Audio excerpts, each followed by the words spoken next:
Sure, sure. Good evening and welcome to yet another awesome session of Mindful Living. We truly appreciate your taking out time and joining the session today. It is our choices that we make from moment to moment that decide our future.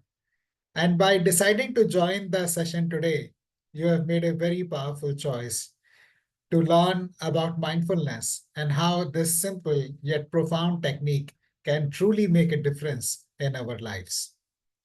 Like all sessions of mindful living, our session today is guaranteed to improve your quality of life.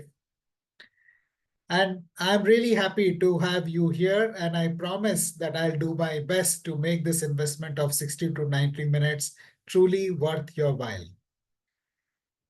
Is it okay if I ask you a question before we begin? Please type okay in the chat if it is okay for me to ask you a question. Sure. All right, Richard, thank you, thank you, thank you. So there are two options that you have today. One is to attend this session like a movie where you can, just lie back and enjoy while I perform. And the second option is for you to remain actively engaged, keep your camera on, participate in the chat like you are already doing, ask questions, contribute, discuss, and stay active. So what is your option for today that you have chosen? Option A, where it's like a movie or a lecture in the school where you're just listening. Okay, option B, thank you, Anjana. Or is it option B for you? Please type option B if you can keep your camera on, stay actively engaged, participate in the discussion, question, and contribute. Thank you, Sri. Thank you, Jayashree. Who else? Quickly, Sri. Thank you. Friends, please share your responses. Remain active. This is a session where I would not recommend you to multitask. This is a very simple but very profound session, and what you will learn can definitely change your life. Moving on, I would like to talk about some of the challenges that we face in the corporate sector. High stress levels, constant pressure to meet deadlines, meet targets, manage teams, deliver results, and stakes are very, very high. And that overwhelms people. There's too much to do in too less a time. Or a work-life imbalance, uh, spending long hours at work, just traveling a lot, staying away from family, feeling guilty that we are not able to contribute enough to them, constantly remaining on, not switching off. At times it happens that when I go to bed, I'm not able to switch off, and then there are thoughts going on, and that they interfere with the quality of sleep that we have, leading to exhaustion, and then next day we wake up not feeling fresh. Or too much to do, multitasking, constant distractions, emails. If any of this resonates with you, please type me in the chat box. All right, Sudeshna. Or if there is something else that, that is a challenge for you at your workplace. Yeah. Thank you. Thank you for being honest. Thank you for being honest. There is so much like this that goes on. And then, always the pressure of making decisions quickly, which can really stress us out. And when we take those decisions, we are never sure whether we have taken the best one or not. So we are constantly second guessing ourselves. And if you are feeling this way, and I appreciate your honesty in sharing. So you are not alone. Survey says that 47% of the people also feel insecure about the job, their job security, and 86% of the people are highly stressed in the corporate sector. The the workplace is like a roller coaster ride, so we have our highs and we have our lows. As long as things are working out well, it is good for us. But when we hit a low, it can get really bad, as in the case of Anna. who recently, passed away, a very young management trainee in Ernst& Young. And partly it's because we are never taught in school how to manage our emotions, how to set boundaries, and manage our lives. We are technical experts, but we are not experts in managing our mind. We are, when I did my MBA, I was taught operations management, financial management, marketing management, personal management, but I was never taught mind management. And that is the reason why we are so many of us are at so much stress. And whether you are a young trainee in a company or a board member or senior executive, the things don't change. In fact, it gets worse.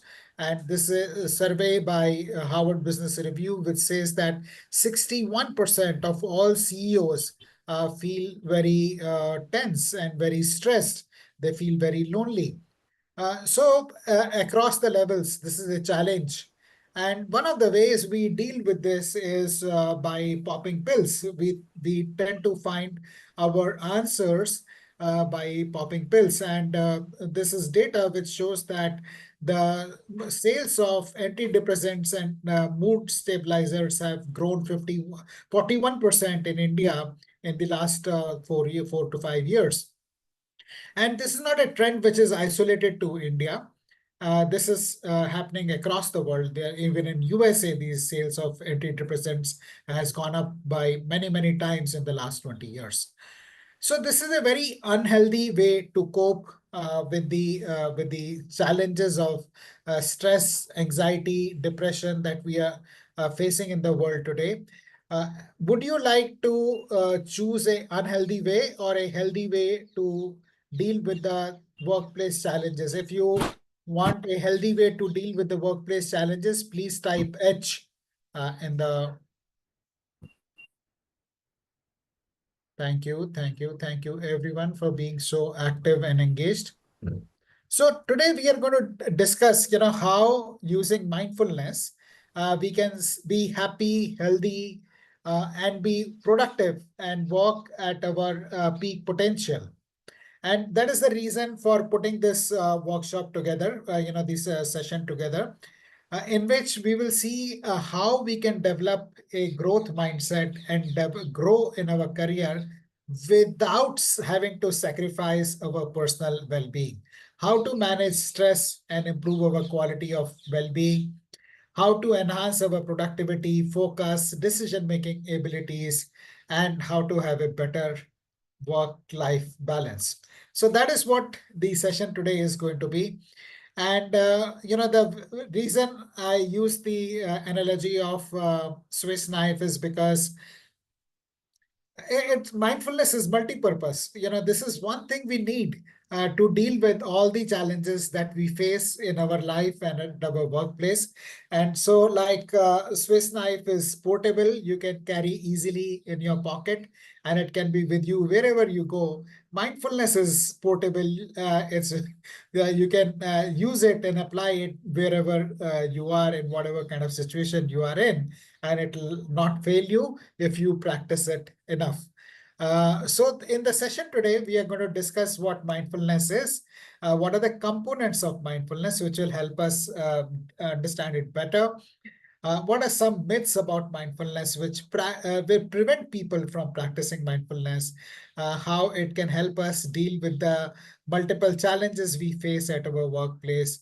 We will also be doing a short practice of mindfulness, and we will also discuss how to incorporate mindfulness into our daily routines without requiring any additional time. So whenever I talk about mindfulness, one of the pushbacks I get from people is, Ashish, where is the time to even practice? So there are techniques which you can use to practice mindfulness on the go. How many of you are attending a mindful living session for the first time? If you're attending a mindful living session for the first time, please type FT in the chat box. Anyone attending session for the first time, please type FT. All right. Even if you have attended earlier, let me take a minute to introduce myself for the benefit of those who may be watching the recording later. My name is Ashish Kumar, and I'm the founder of Mindful Living. I started Mindful Living community in April 2020 when the first lockdown took place. Few of my friends reached out to me to help them deal with the stress and anxiety that the lockdown was causing. And over a weekend, I conducted a session of mindfulness to help my friends deal with the challenges of the COVID lockdown. One thing led to the other, and today we have grown to be a vibrant community with over thousands of members who are connected with a sincere desire to live consciously and elevate the quality of their lives. We don't advertise about the work we do. So the only way you can join the community is when someone invites you. And today, with open arms, I would like to invite you to join our community. Please click on the link that we'll be sharing in the WhatsApp and join the community. This is a no nonsense community where there are no good morning, no good night messages, no religious or political posts, only people connected by a common desire to live consciously and support each other in that. So people share their challenges, people share their successes, and we all motivate each other. Once again, I invite you to join. By qualification, I am an MBA from Symbiosis Pune. I am a cost accountant and a fellow of Life Management Institute and a certified mindfulness meditation teacher. Before I begin, I would like to urge you to stay focused and look for that golden nugget which could transform your life. So stay focused, pay attention, and get the best out of the next 60 to 90 minutes that you're going to be investing in this session. So let us begin by understanding what is mindfulness. Mindfulness has its root in the ancient practice of Vipassana meditation that was taught by Gautam Buddha 2,500 years ago. There are a lot of changes that have happened in the last 2,500 years, but the practice of mindfulness continues as it is. If at all, it has only become more popular. And that talks about the timeless appeal of mindfulness in the contemporary times. Gautam Buddha was a prince of a very rich kingdom. He had a luxurious lifestyle. Even then, he didn't have the peace of mind. And that is the reason he gave all up and went out to the forest to practice mindfulness and then discovered this technique, which he then taught to the people and has survived the ages. This technique, from India went to the neighboring countries, and it was though it was lost in India, it was preserved in our neighboring country, Burma, in its original form, and it came back to India through Satyanarayan Goenka ji, the gentleman on the right top, who came to India in late 1960s and from set up Vipassana centers across India, and from India, then again, this meditation technique went to the entire world. I had the privilege of learning mindfulness directly from him in 1991. Uh, I got certified as a and I got certified as a teacher from Sean, who is based in California. He's an ex-Buddhist monk, an ex-corporate professional, successful professional, but having a lot of challenges which he was trying to deal with alcoholism. So that's the brief history of mindfulness and leading to the present times. What Vipassana means is to look at things as they are, and we don't look at things as they are, we look at things as we are. And let me ask you a question. Which of these lines is longer? The one on the top or the one below? If it is the one on the top, please type T in the chat. If you think the one which is below, then type B. Which of these lines is longer? Please type top. Okay, same. Anjana. Okay, thank you. Both are same. Thank you, Sudeshna. Okay. Anybody else? Only visually different. Okay. And you would, I think one is moving inwards and other is moving yeah. outward. All right. Thank you for sharing that, Shobha. Yes, the lines are essentially the same, even though they may appear, one may appear to be longer than the other. And that is because, like Shobha said, one is inwards, one is outwards. So that is how mindfulness is. It helps us look at things as they are and get to the reality rather than be deceived by the illusion. And this practice is become very popular. It's based on science, and it's being taught in Google for last 15 years, and more than 50,000 engineers have in Google have signed up for the mindfulness program.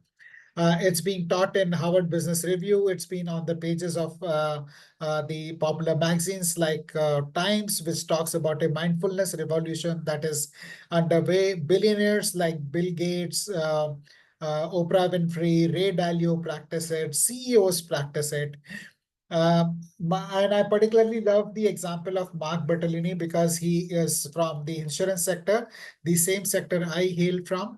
And one thing about the insurance guys is they are very, very clued with on the numbers. And look at the way the Mark has chronicled his journey.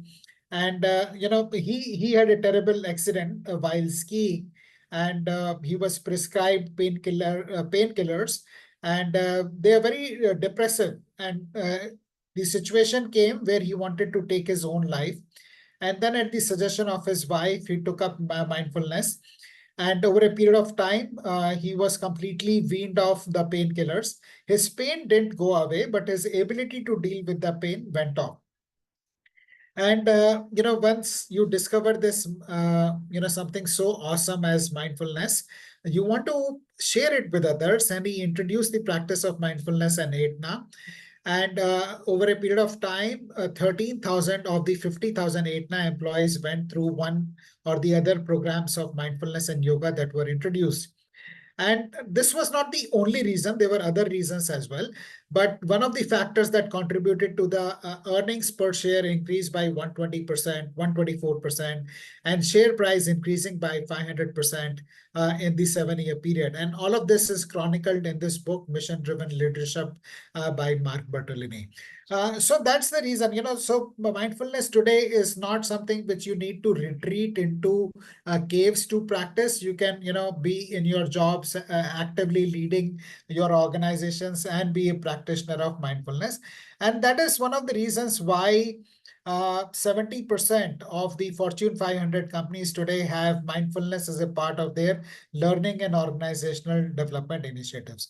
So let us understand why mindfulness is becoming so popular. One thing is it gives you clarity in thinking, and it helps reduce stress, increase focus, and makes us healthier and happier. Helps regulate emotion better. A lot of people today have challenges in managing anger, managing frustrations, addictions, sleep issues, etc. All of this practice of mindfulness helps in improving the quality of communication, teamwork, and collaboration. It helps us become better leader, and it is also anti-aging. If all of this is wow, please type W in the chat box. And I'll pause here to see if this is making sense for you. Wow, thank you, Sudeshna. Thank you, Anjana. Thank you, Shobha. Thank you, Richard. I'll just also quickly to hear from you if this is all making sense for you, or if you have any quick question or comment. If it is making sense, please type MS. And if you have a quick question or comment, please put in the chat. Thank you, Sudeshna. Thank you, Bhamal. Thank you, Rita. It's making sense. Okay, making sense. All right. So if you have any questions, please put them in the chat and we will take them up later. I'll move on for the time being. So CEOs are practicing it, billionaires are practicing it. There is so much of science behind it. But there are so many myths around mindfulness which help prevent people from starting the practice. And one of them is, that I need to wear a clothes of particular color, orange color or green color or maroon color or whatever color. But this is a very secular practice. You don't need any particular clothes. You can be in suits or, t-shirt, whatever you want to wear. There are no rituals around mindfulness. You don't need to light incense sticks or anything like that. And then some people don't start mindfulness because they think it is not easy.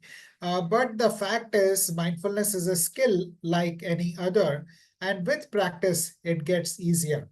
It is like writing ABC. When we learn to write ABC, that takes a fair bit of effort. We spend about a year just learning how to write the basic alphabets. And then, once we master it, we can just write without having to think about it. Same way, mindfulness is very easy to practice once we have got good at it. Another myth about mindfulness is that it involves emptying our mind.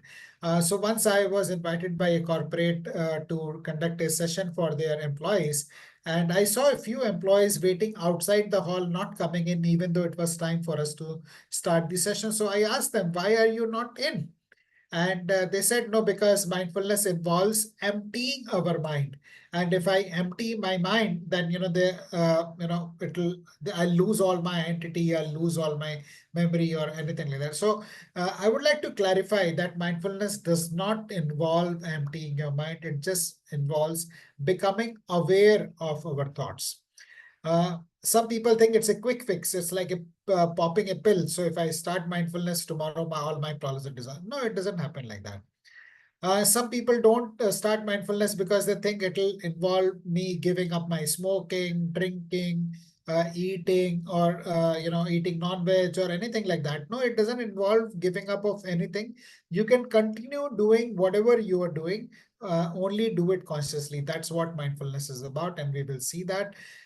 It's and some people think that they will lose their competitive edge if they practice mindfulness.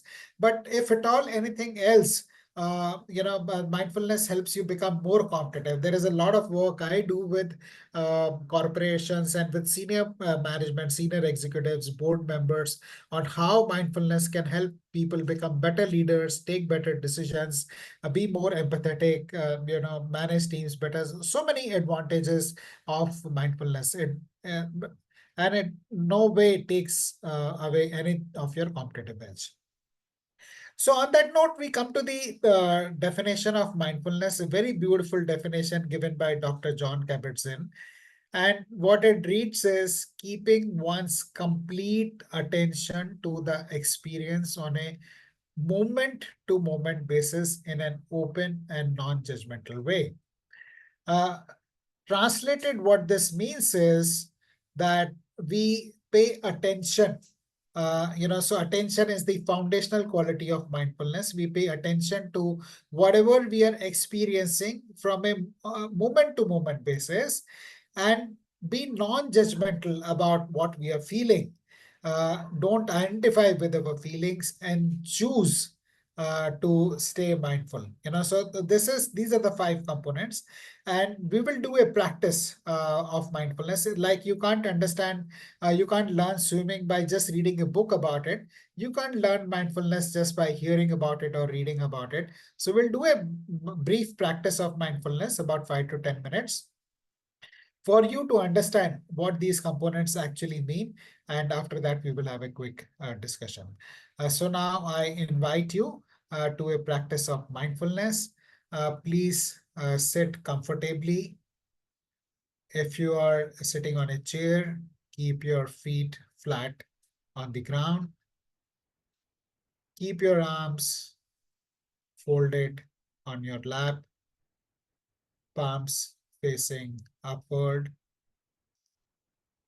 eyes gently closed, chin parallel to the ground, neck and back in a straight line, and a gentle smile on your face. Just settle comfortably in this position, sitting straight but not stiff. And bring your attention entire attention to the breath.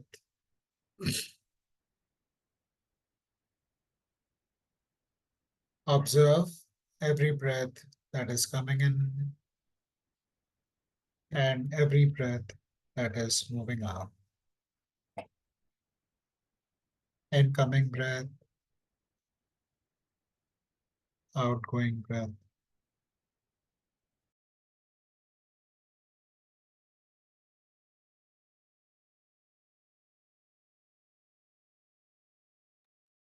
Continue to breathe,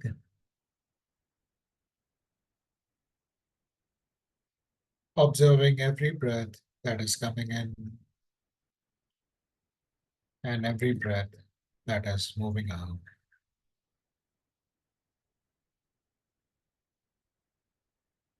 This is not an exercise in regulating our breath. We just observe our breath as it is.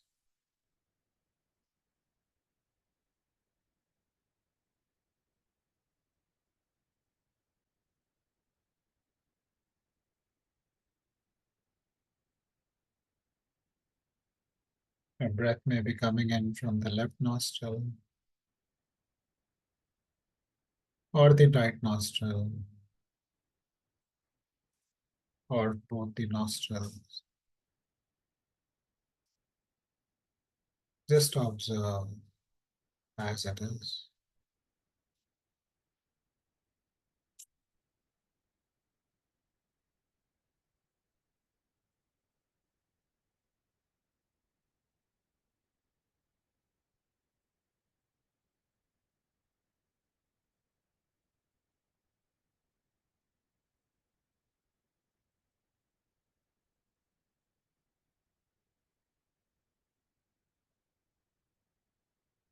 Our breath may be shallow or deep. Just observe as it is.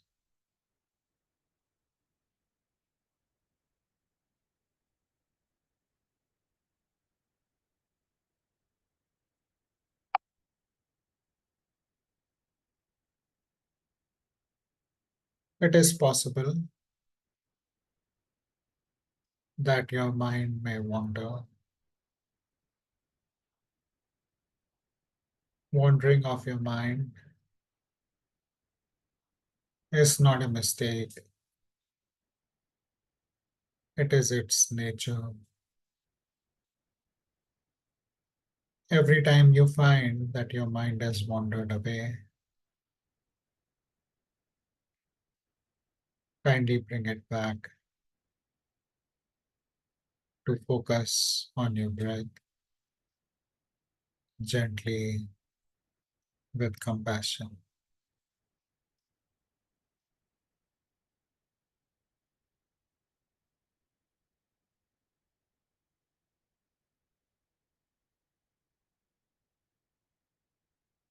Continue to breathe.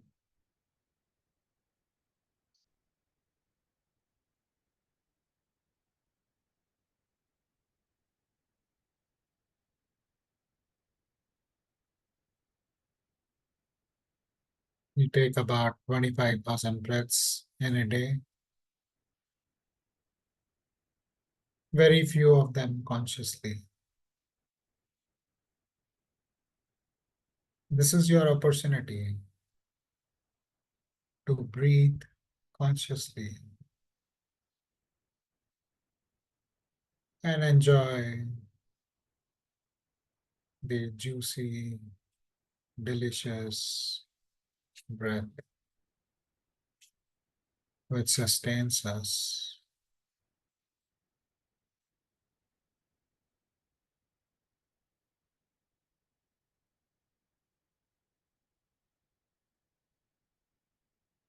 Continue to breathe.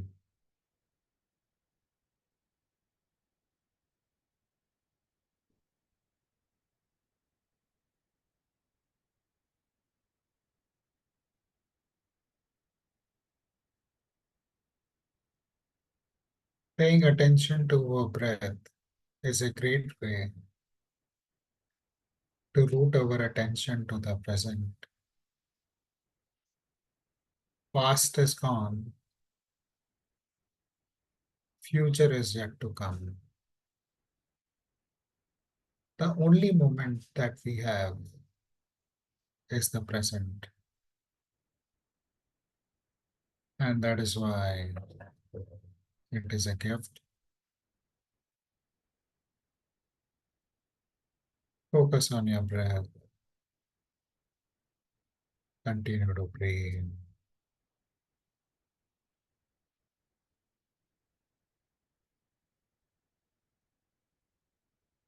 Observe every breath that is coming in and that is going out.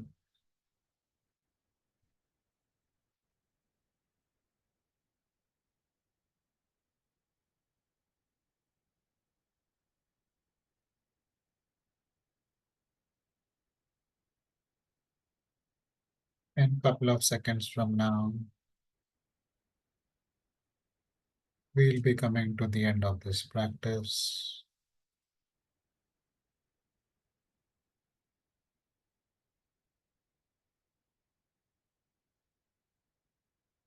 Continue to breathe.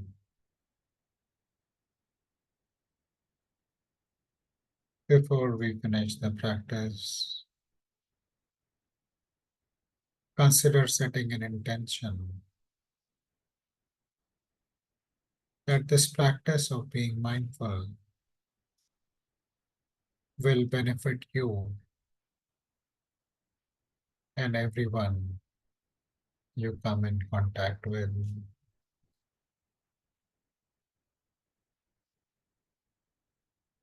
Thank you for practicing mindfulness with me.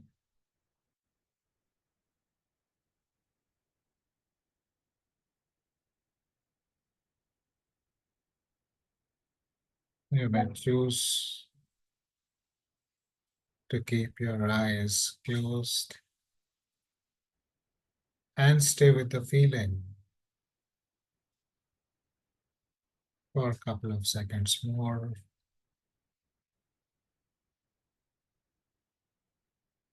And whenever you're comfortable,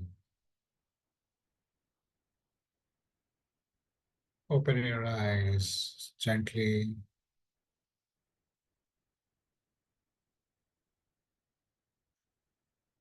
and share your experience in the chat or unmute yourself and speak.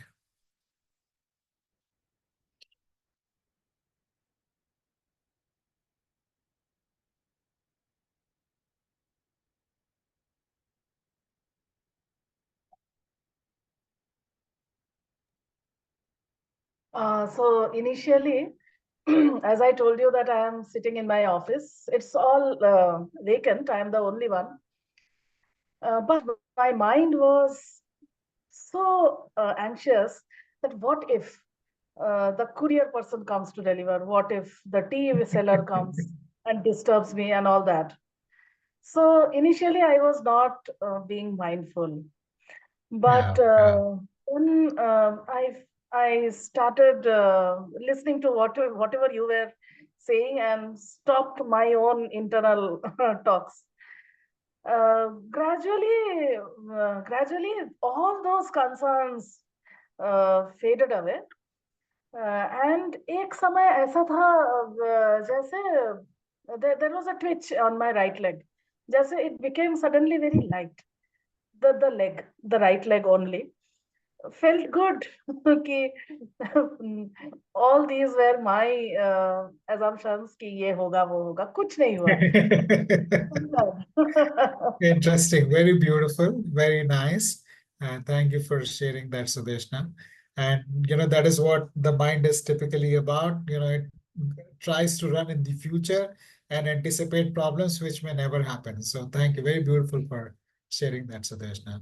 Thank you, Jayashree. Thank you, Bhamal. Anybody else would like to share? Anjana, Purnima, Sri, Jayashree has shared.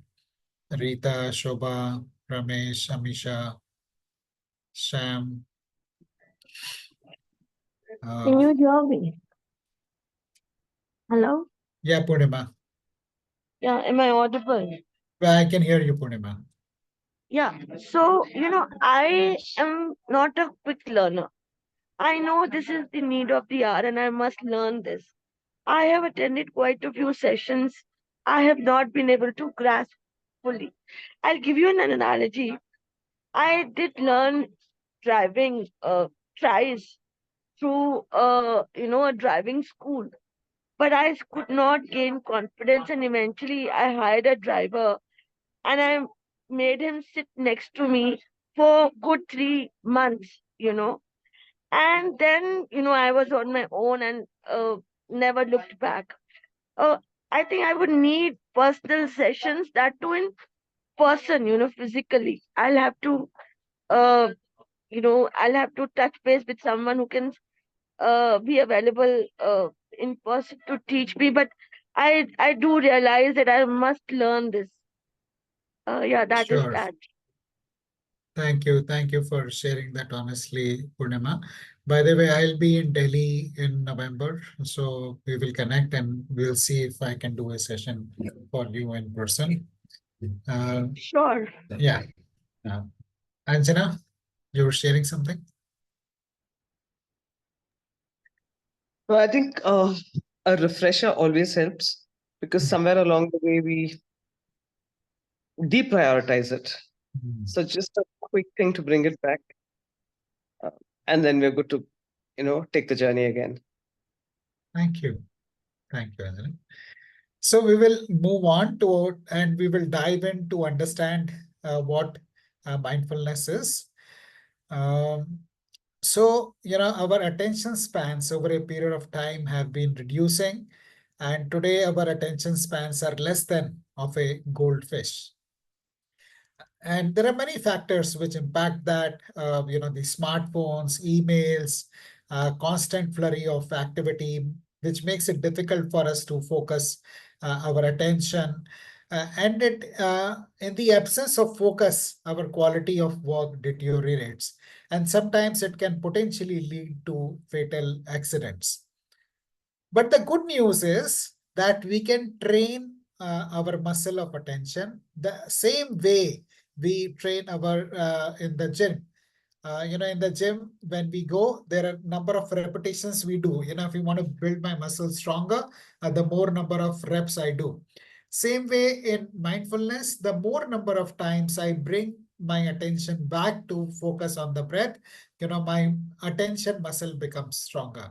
Otherwise, we are forever swinging between past and future. But when we start training our mind to pay attention to the breath, we get focused on the present, and present is all we have. The past is gone, future is not yet come. And this way, we are able to do high quality work. In this brilliant book, Deep Work by Cal Newport, he gives a very beautiful formula, which is in which he talks about high quality work being a function of the time spent and intensity of focus. Normally, when it comes to work, we talk about in terms of, if there is more work to be done, I will work longer hours, so I'll work rather in 10 hours, 12 hours, or I'll work the weekends. But we rarely talk in terms of doing more work with more intensity so that it can be accomplished in the same quality, in the same time. So this is one important factor that we need to understand that, we can accomplish far more by building our muscle of attention. And this time then can be used for fun activities, can be used for spending time with family, etc. And this is the peak. This ability to pay attention is the basis of peak performance. And this is something which Mihai talks about in his book called Flow. And this book is a bestseller, which is based on 50 years of research of Mihai. And he says our ability to focus is the foundation of peak performance and also the foundation of our happiness. A distracted mind is an unhappy mind, whereas a focused mind is a happy mind. And one very practical technique, for professionals like us, for people like us today, is the Pomodoro technique, which means that we work with complete focus on one task for a period of 25 minutes, and then we take a break of 5 minutes. And there are Pomodoro clocks. You can Google and set up a Pomodoro clock and then focus on, one task for 25 minutes. You can switch off your notifications or you switch off phone, just focus on one thing. And those who practice Pomodoro technique, the gain in productivity is not 10 or 20%. It is like 100 or 200%. So that's very, very powerful. And, it leads to great work. And this is something I would really urge you to try, the mindfulness practice that we did. And the practice that we did is one of the many that we are going to do in a program that I'm going to talk about. So I've put together a workshop which will help us dive deep into each of these components of mindfulness. And there we will be doing many more mindfulness practices. So if attention is like the building muscles, like the muscle training, awareness, the second component of mindfulness, is like the cardio in a gym. And it works at multiple levels. It is awareness of thoughts, emotions, sensations, and leading to better emotional regulation. And this starts with being aware of our own thoughts and emotions. And once we get good at that, we develop the ability to also notice the thoughts and emotions of other people better, and then in the environment. And that is what emotional intelligence is about. So, to my mind, awareness is the foundation of becoming more emotionally intelligent and becoming more, developing the ability to regulate our emotions. Uh, so our emotions have a tendency to rise and fall. Like those who are angry, they don't remain angry throughout the day. They are angry for some parts of time. And this realization that our emotions rise and fall like the sea waves helped me in quitting smoking. So I realized that my urge for smoking comes, and then if I don't do anything about it, it passes away. And using this technique, I practiced to quit smoking. I quit 2, 3 times before finally successfully quitting on 1st January 2010. And since then, I have been smoke free. So this is a very powerful awareness that our emotions come and pass. They are impermanent. And this impermanence of emotions is a great way to regulate our anger, to regulate addictions, or anything else. And a simple way to do it is to choose to pause. So if you're feeling angry, just become aware of the changes that happen in the body, how our breath changes, how the color of our ear changes, how our heartbeat beats faster, breath becomes shallow. And then before we blurt out, just choose to pause. And that pause need not be very long. It can just be a short pause, but it gives us the control in that moment. Another way awareness works is awareness of our values. What do we really value? And a lot of people come to me for coaching, career coaching, and I find that they have conflicting values.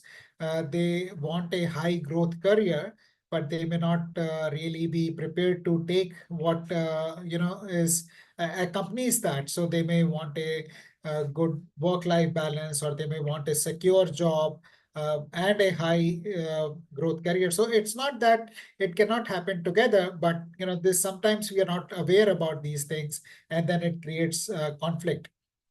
So what is it that I prioritize? Whether I prioritize my health or my career, my family or my career, money or career, health, whatever. As long as our values and our actions are aligned, it's fine. But if they are misaligned, it always leads to stress and chaos and confusion in our life. So awareness of our values, priorities, and purpose is also very important. And lastly, what I would like to share is awareness of our strengths. A lot of these people are super rich. They are amongst the richest in the world, but they are all very different. And they have reached the top not by copying each other, but by being aware of their own unique strengths. And awareness of strengths is very important. Whenever I ask people what are your strengths, normally they come up with two, three strengths. If I push them a little bit more, they will come up with five strengths. But barely anyone talks about more than five strengths. But we have far more. We just need to be aware of them. And once we are aware of our strengths, then we can use them consciously. Otherwise, we are just going through our lives and our careers in an unconscious manner. So that is awareness for you. And I'll quickly pause here to see if you have any questions or comments. If it is going good, uh, please type good to go GTG, and then we will move on to talk about acceptance. Or if you have any quick question or comment, please type in the chat. Good to go. Thank you, Sudeshna. Okay. Thank you. So we have covered two components, attention and awareness. Now we go on to the third one, which is acceptance. And let me ask this question to you. Is there anyone here who wants to change someone in his or her life? If you want to change someone, thank you, Shobha. If you want to change someone, please type yes. It could be your husband, wife, colleague, parent, sibling. Only Bhomil has someone he wants to change. Everybody else is very happy with the people, your customers, your bosses, your colleagues. We can't change, okay? Can't change. But do you want to change? My question is there anyone here who wants someone in his or her life to change? Can't change is a different response. Do you want? Yes. Okay, Richard. Let's say how many can we change? All right. Yeah. So now, yeah. Beautiful, beautiful, Sadeshna. Yes. Okay. So we all have people we would like to change in our life. But acceptance is about accepting our thoughts, emotions, feelings, people in our lives as they are. And it does not mean that we agree with them. It just means that we accept them as they are. We accept our emotions about them, letting go of our desire to chase them. And acceptance does not mean, it's a very misunderstood thing. People think it is about becoming complacent, it is about condoning wrong. It's none of that. It's just accepting reality as it is. We talked about looking at reality and realizing what it is. So it's accepting things as they are. Uh, in one of the sessions I was doing, one person asked me, should I accept that I have an Android and I can't buy an Apple phone? No, it's not about being complete. You may want to buy an Apple, it's perfectly fine, but you accept that you have an Android right now and accept the feeling of lack you may have, or replace that feeling of lack with feeling of gratitude that you at least have a phone. And imagine walking into your home or your office or wherever and being accepted as you are. How would it feel if everybody around you accepts you as you are? Please type in the chat. I would love to hear how would it feel if everybody accepts you as you are? It'll feel awesome. Yeah. Loved. It'll feel good, right? Very good. Thank you. Thank you. Yeah, yeah,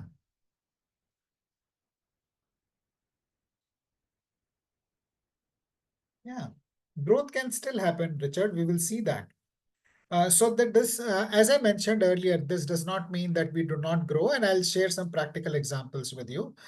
And now what I would like to ask is, can you extend the same courtesy to others and accept them as they are, your colleagues, your clients, your family members.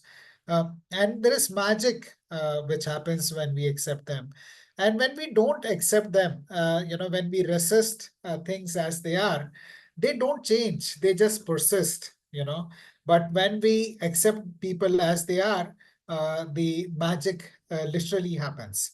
And there is this book I would like you to read if you have time, which is The Surrender, very beautiful book, The Surrender Experiment by Michael Singer.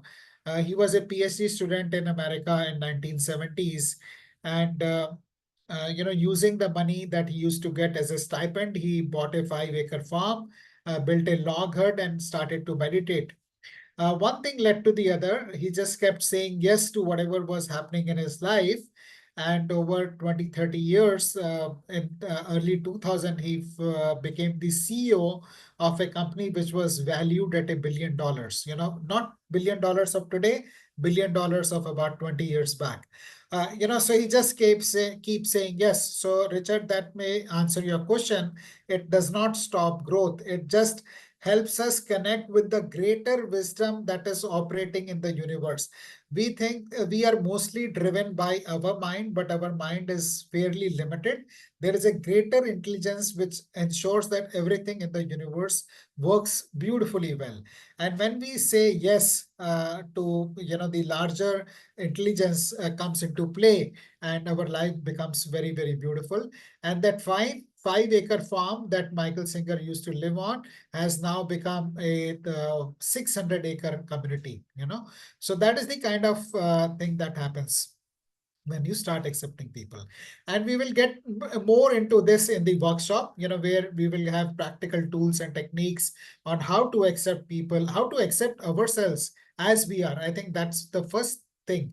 A lot of us have very critical opinions about ourselves. So starting with accepting ourselves and then accepting others, and so on and so forth.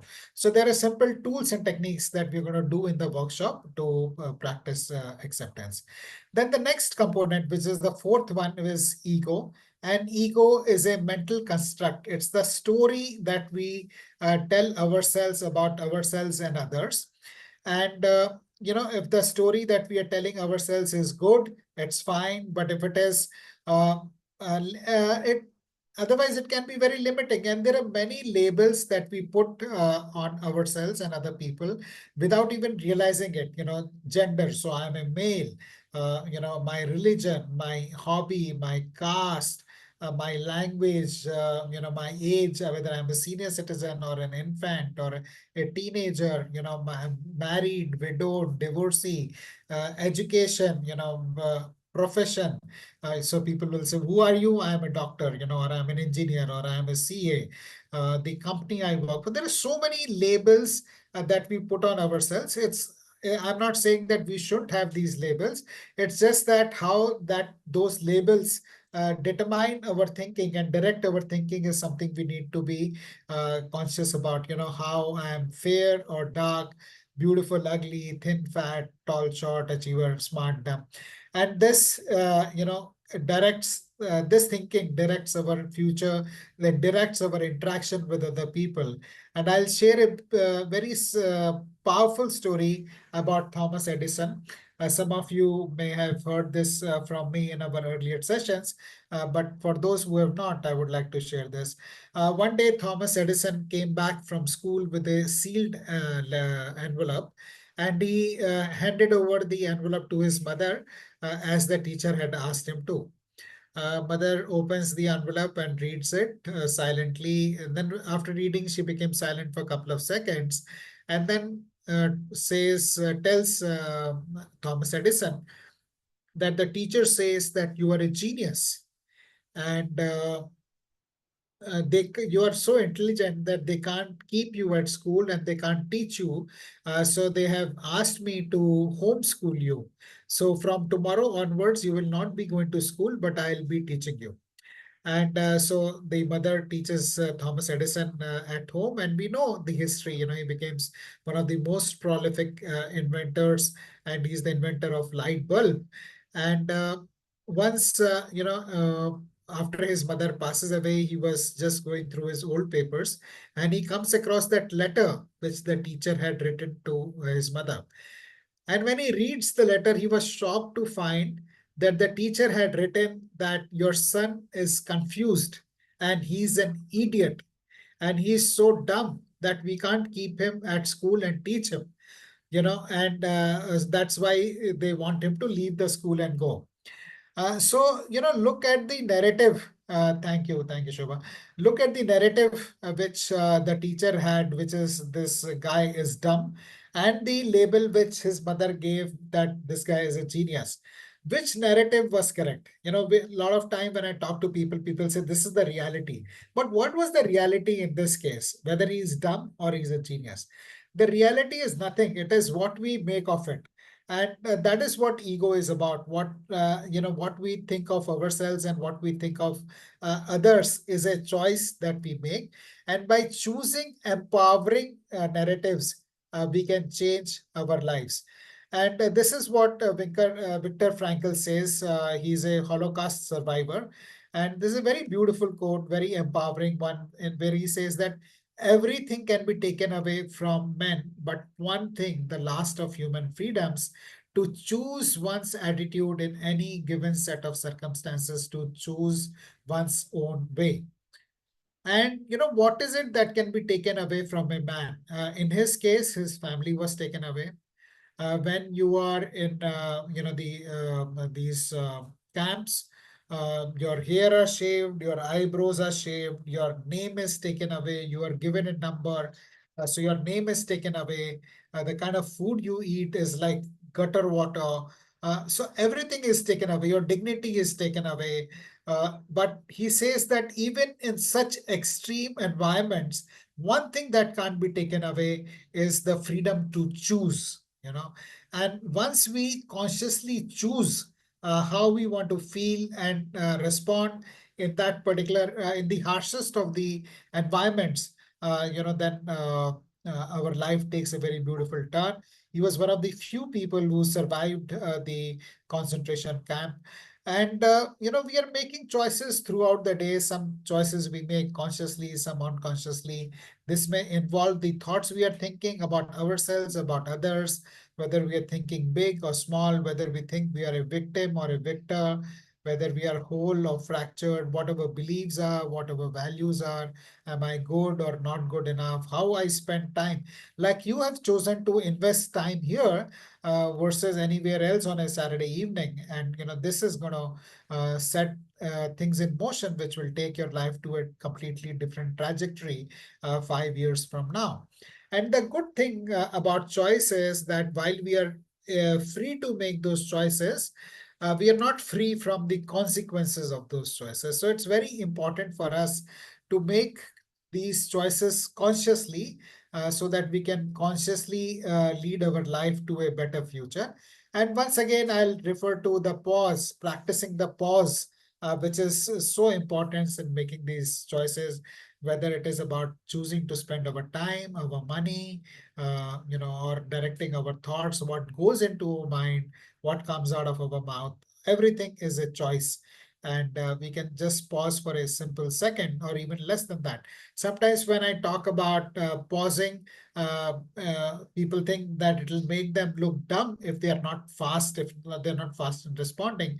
But this pause is like fraction of a second. In that fraction, once you practice, in that fraction of a second, you can decide to choose consciously and move on. So now we will revisit the definition once again of mindfulness, keeping one's complete attention to the experience on a moment-to-moment basis in an open and non-judgmental way. And I'll pause here to see if this definition now makes sense. If this definition of mindfulness makes sense, please type MS in the chat box.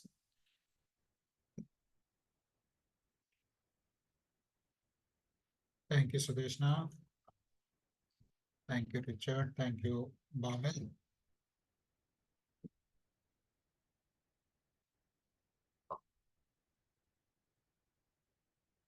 Thank you. Thank you. So now I'll move on and talk about what I promised you, how to practice mindfulness without taking out any additional time from your schedule. And there are three ways to do it. And one of the simplest ones is to just focus and breathe consciously. And you can do this anytime, whether you are waiting for the lift to come or you're waiting at a signal. Just breathe deeply for a couple of times. Normally, if you breathe in deeply, about 6 to 10 times is what you will be able to breathe in a minute. Uh, when we were doing the mindfulness practice, I asked you not to observe your breath, not to regulate your breath, but this practice involves breathing in deeply. You can do it to a count, breathe into a count of 3, 5, 7, whatever you're comfortable with, and exhaling to the same count or longer. If you exhale longer, it is more relaxing. Otherwise, you can just do the same count, whatever is comfortable. Uh, so if you breathe in, so normally what I do is I start by breathing into a count of 5, exhaling to a count of 5, and keep increasing this to 6, 7, 8, 9, 10. And about 6 times is what I am able to breathe in a minute. So you can do it by the clock, or you can do it just by the count, whatever is comfortable. Very powerful practice to reset. And you can do this even if you are waiting for meetings. So I was once waiting. I went to meet someone, and the person got delayed by about 25 minutes. And she came once she joined the meeting. She was very apologetic, and she said, I'm so sorry that I made you wait. And I told her that you can't make a meditator wait because I was just meditating. I was just focusing on your breath. So this is a very powerful tool whenever whenever you have any time. And the other thing is eating, focusing on our food. We normally would eat about 3 times, and every time we can just be conscious of what we're eating, how the food is tasting, slow down while eating, feel the touch, chew the food very well. There is no other place in our mouth, in our body, other than our mouth where we can chew the food. So chew it well, eat slowly, and be grateful while we are eating, because the whole universe comes together to produce the food for us, the 5 elements of nature, the farmer, the person who has cooked the food. There is a lot which goes into bringing the food to our table. So be grateful for that. Be grateful for everything that is going right in our lives, which we take for granted. Like the availability of electricity, which ensured that this session happens smoothly, the Zoom technology, the internet, everything, we can express gratitude. When these things are not there, they cause so much of trouble. But when they are there, we just take them for granted. So it's important that we are grateful for everything that is going on right in our lives. And that way, we can practice mindfulness and be grateful and elevate our life to the next level. When we are mindful, when we are grateful, life becomes very smooth.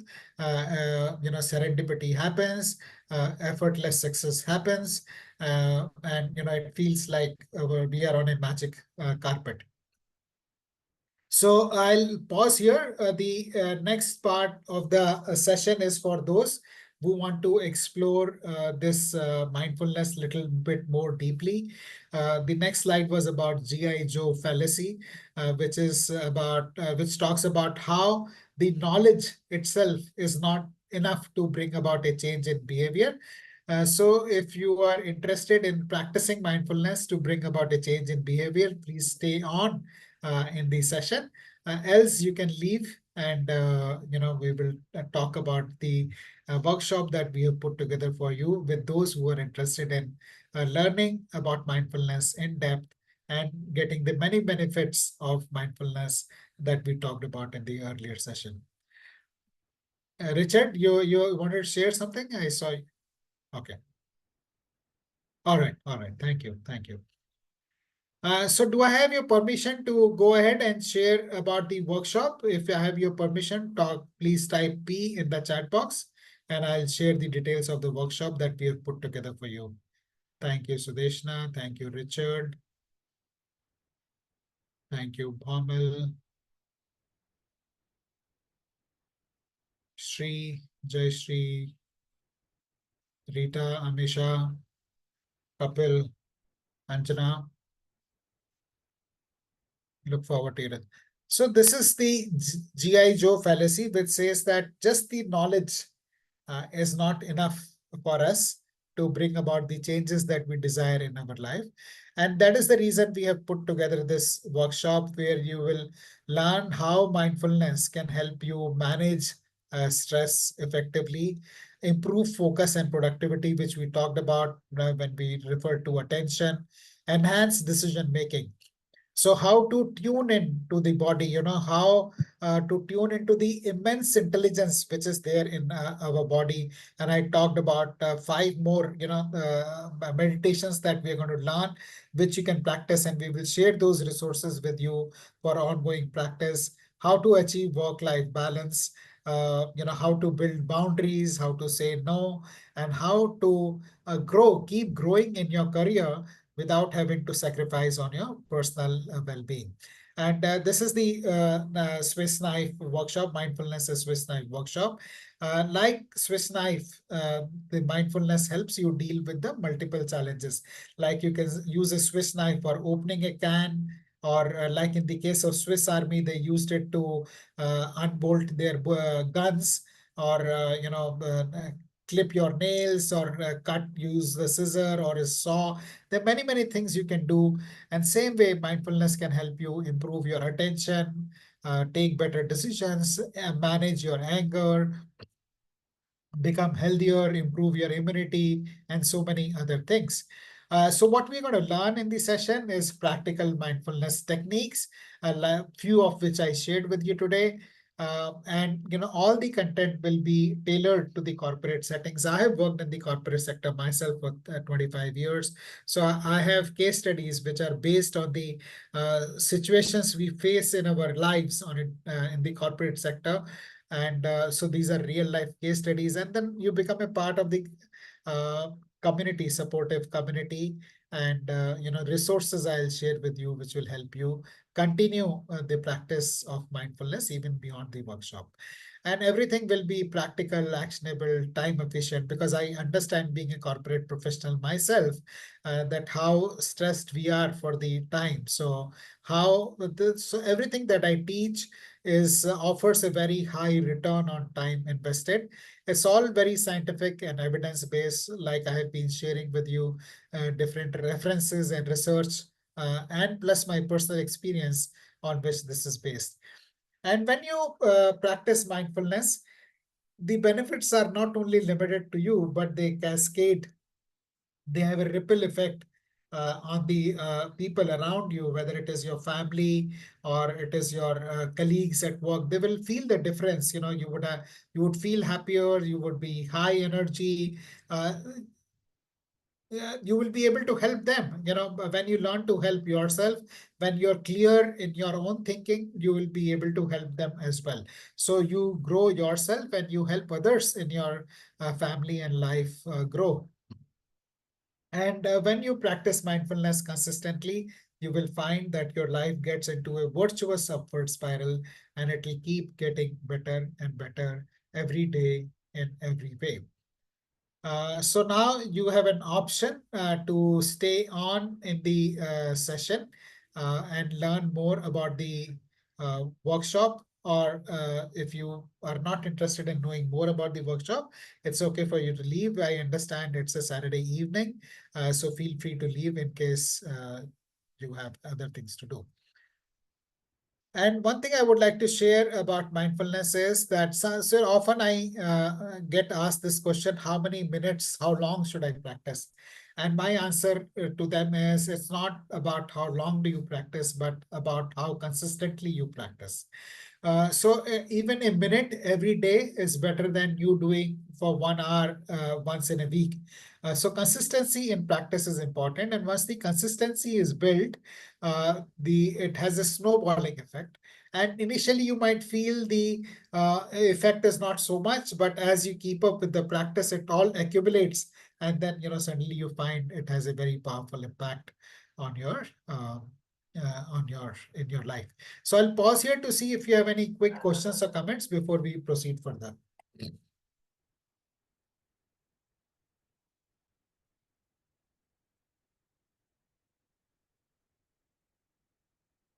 Okay, we will take questions towards the end if you have none, which are now. So now this is how we are going to deep dive. And my teacher says, if you, the only thing you need to know to get to where you want is, what will get you there. So mindfulness is that answer, which will help you get what you want in your life. And Warren Buffett is someone I really look up to, says the best investment you can make is in yourself. And he should know because he is worth more than $100 billion. He's a self-made billionaire, and he has done it in one lifetime. And he started his career selling newspapers, but he learned how to invest, and using that knowledge, he has benefited immensely. So the investment that we ask you to make is two: investment of time and investment of money. And as far as investment of time goes, we are planning 6 sessions in the month of October, starting 3rd of October. So there'll be 4 sessions on Thursdays at 8 p.m. India time, 3rd, 10th, 17th, and 24th, and 2 sessions on Sundays on 13th and 20th, 5 p.m. Each session would be about 60 minutes, so about 6 hours of investment of time. And the money investment is a very modest 2,999 rupees for a single person. And in case you would like your family member to join along with you, it is 4,999. And in case you would like to have a one-to-one coaching session to discuss something very personal, it is 7,999. And you can remit the fees by way of Google Pay to this number, which is mentioned on the screen.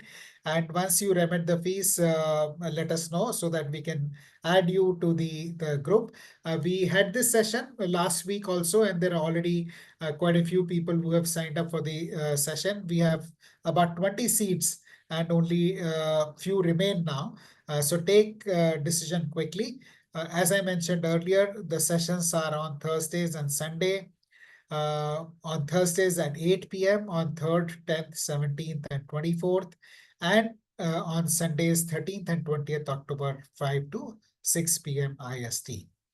In case you miss any session, we will be sharing the recording, and this will be available to you for a limited period of time.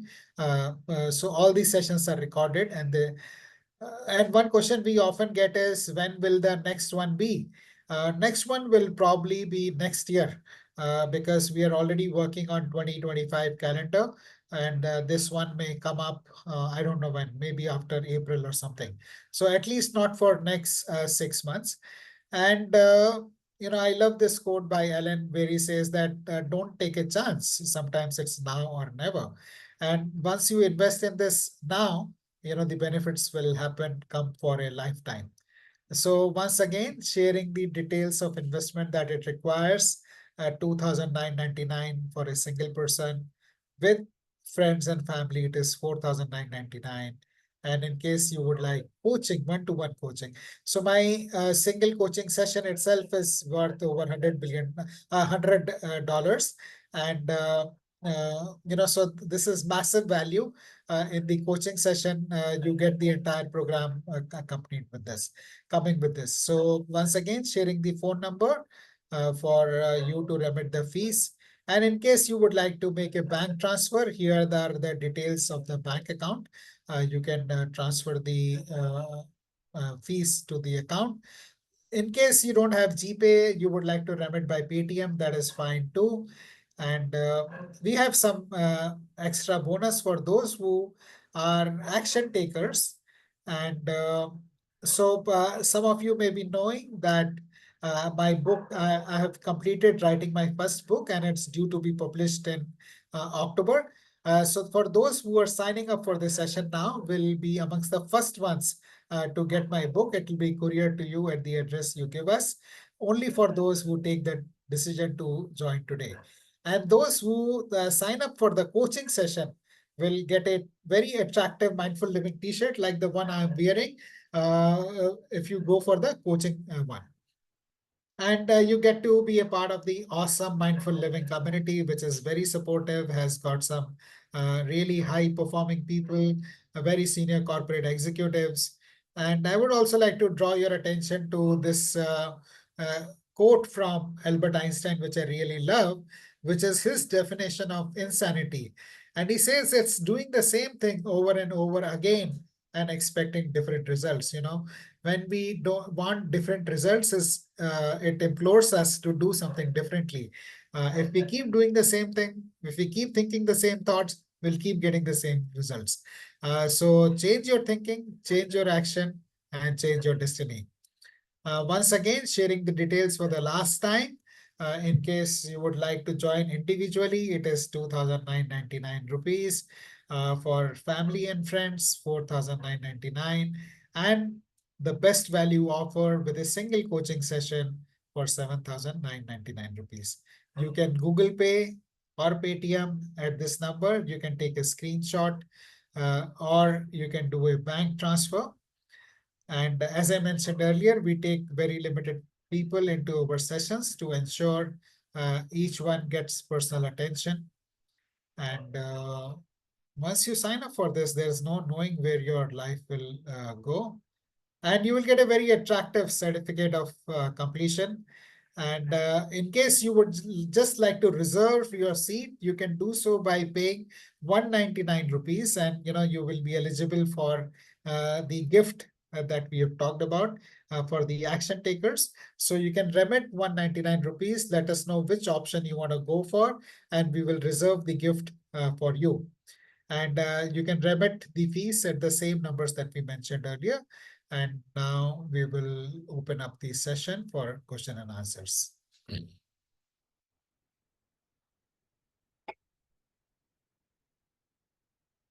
You can ask any question or share any comment about what appealed to you, what you liked about the session in the chat, or unmute yourself and speak. Do you see mindfulness solving any real life problem for you? Does this make sense? Is there any doubt you have? Yes, There's, yes, thank you, sir, for teaching us today. Humbled and grateful to learn and listen with the group. When we meet challenging people in that sense, so two thoughts. One is it a reflection of ourselves in that sense?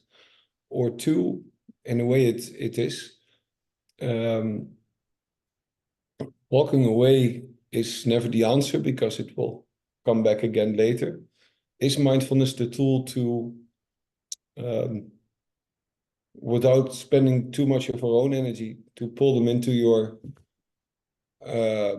peace in that sense? And it may, and I'm talking about family and friends. So I'm the youngest of the youngest of the youngest. So my oldest aunt is like 84. I love her very much. She's a very warm woman, but also due to the age of her time, she has never left the Netherlands in that sense. So her world in some sense is limited, and in another sense really big. I think she sometimes looks at the negative side of the creational spiral, and I think it's the same thing, but you can flip it positive. Yeah. So I hear you, Richard, and what I understand is, from what I understand of what you share,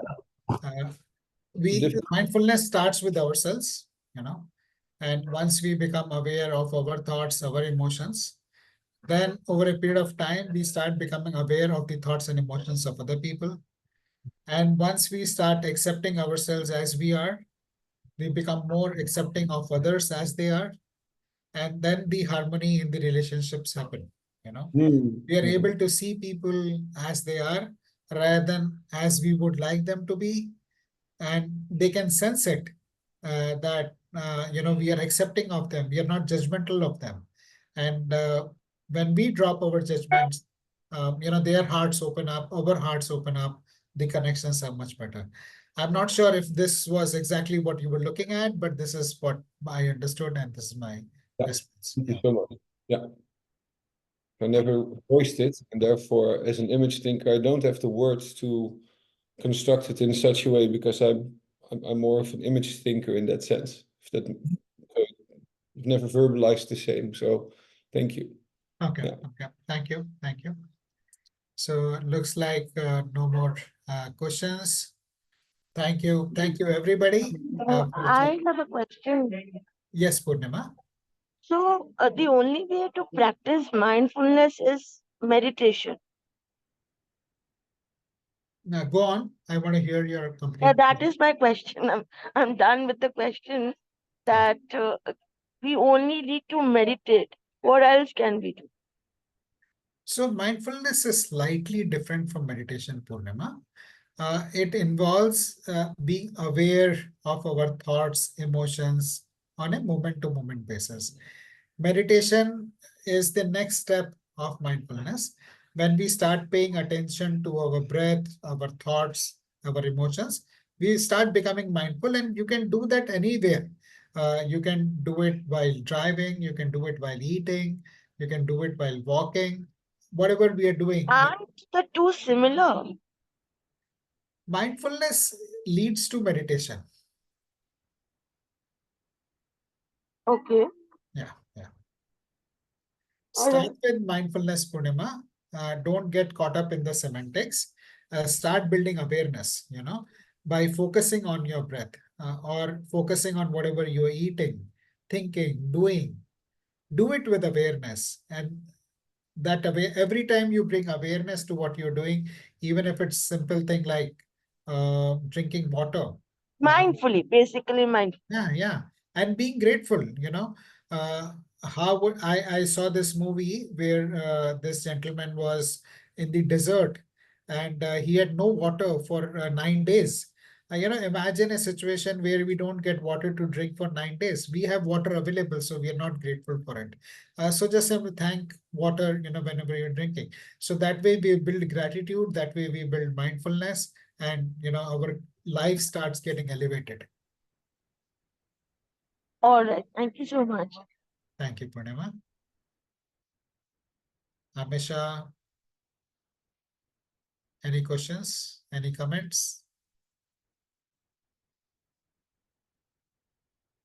Okay, thank you everybody for joining the session today.